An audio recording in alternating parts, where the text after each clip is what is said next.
प्यारे बच्चों, आप सबका नैतिक शिक्षा की इस कक्षा में स्वागत है। अब हम पाठ 1 के प्रश्नोत्तरों का लेखन कार्य करेंगे।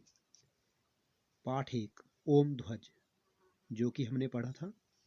इसमें सबसे पहला प्रश्न है, जयति ओम ध्वज व्योम बिहारी गीत किस झंडे को फहराने पर बोला जाता है? इसका उत्तर लिखेंगे। यह है पाठ 1 का लिखित अभ्यास कार्य। आप भी इसी तरह से अपनी अभ्यास पुस्तिकाओं में लिखेंगे। पाठ की संख्या पाठ 1, पाठ का नाम ओम ध्वज। तत्पश्चात प्रश्न 1 जो कि हमने पहले पढ़ा, तो उसका उत्तर है प्रश्न 1 उत्तर ओम ध्वज को फहराने पर बोला जाता है। ये प्रश्न 1 का उत्तर है। प्रश्न 2 देखेंगे। प्रश्न संख्या 2 प्रश्न 2 साम्य सुमन विकसाने वाला का क्या अभिप्राय है? साम्य सुमन विकसाने वाला का क्या अभिप्राय है? प्रश्न संख्या 2, इसका उत्तर लिखेंगे। प्रश्न संख्या 2 का उत्तर है, इसका अभिप्राय यह है कि यह ओम ध्वज हमारे अंदर समानता रूपी फूल अर्थात भाव विकसित करने वाला है। यह है प्रश्न 2 का उत्तर। इसका अभिप्राय यह है, या ऐसे लिखेंगे, साम्य सुमन विकसाने वाला का अभिप्राय यह है कि यह ओम ध्वज हमारे अंदर समानता रूपी फूल अर्थात भाव विकसित करने वाला है। प्रश्न संख्या 3 देखें। इसके नीचे बढ़ें अभय मन में, इसके का अर्थ बताइए। इसका उत्तर लिखें। प्रश्न संख्या 3 उत्तर, इसके का अर्थ यहाँ ओम ध्वज है, पूर्ण विराम। प्रश्न संख्या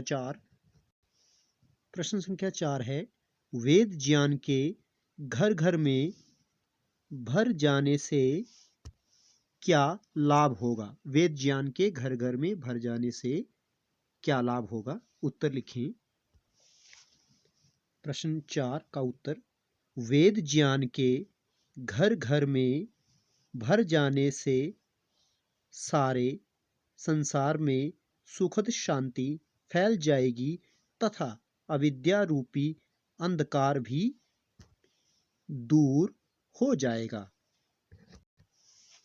5वां प्रश्न है, आर्यजनों का अटल निश्चय क्या होना चाहिए? उत्तर लिखेंगे। प्रश्न संख्या 5 का उत्तर, आर्यजनों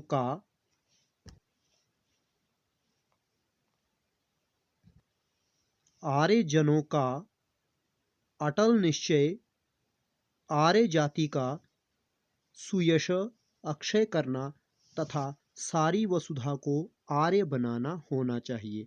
अर्थात आर्यजनों का अटल निश्चय क्या है, पक्का इरादा क्या है?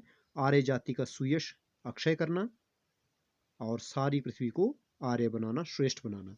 अब अन्य प्रश्न जो पूछे जाते हैं इसमें से, वो यहाँ पे लिखा हुआ अन्य प्रश्न, यह भी आपको नोट करना है अपनी अभ्यास पुस्तिका में, इसलिए प्रश्न लिख दिया है। प्रश्न संख्या बना दी गई है 6। वहाँ बुक में 5 ही प्रश्न है। अन्य प्रश्न जोड़ करके अगला प्रश्न जब आप लिखेंगे तो लिखेंगे प्रश्न संख्या 6। और यहाँ प्रश्न 6 उत्तर लिख दिया गया है, जबकि यह उत्तर नहीं है, प्रश्न 6 है। उत्तर इसका यहाँ पे है। यह प्रश्न मात्र प्रश्न है, उत्तर नहीं। ओम ध्वज को, यह ओम ध्वज लिखो, ओम ध्वज को सार्वभौम ध्वज क्यों कहा गया है? यह प्रश्न है। प्रश्न 6 उत्तर नहीं है, सिर्फ प्रश्न 6 है। उत्तर जो है यह रहेगा प्रश्न नंबर 6 का। प्रश्न है, ओम ध्वज को सार्वभौम ध्वज क्यों कहा गया? सार्वभौम का मतलब यूनिवर्सल। अब उत्तर देखें इसका आप। उत्तर, ओम ध्वज को सार्वभौमिक या फिर सार्वभौम ध्वज इसलिए कहा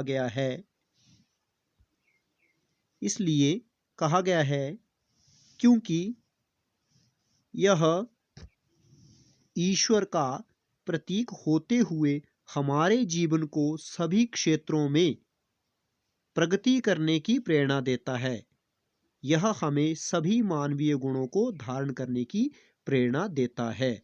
आप इसे अपनी अभ्यास पुस्तिकाओं में लिख लें। यदि इससे संबंधित कोई प्रश्न आप पूछना चाहते हैं तो आप निसंकोच पूछ सकते हैं। इति ओम शम।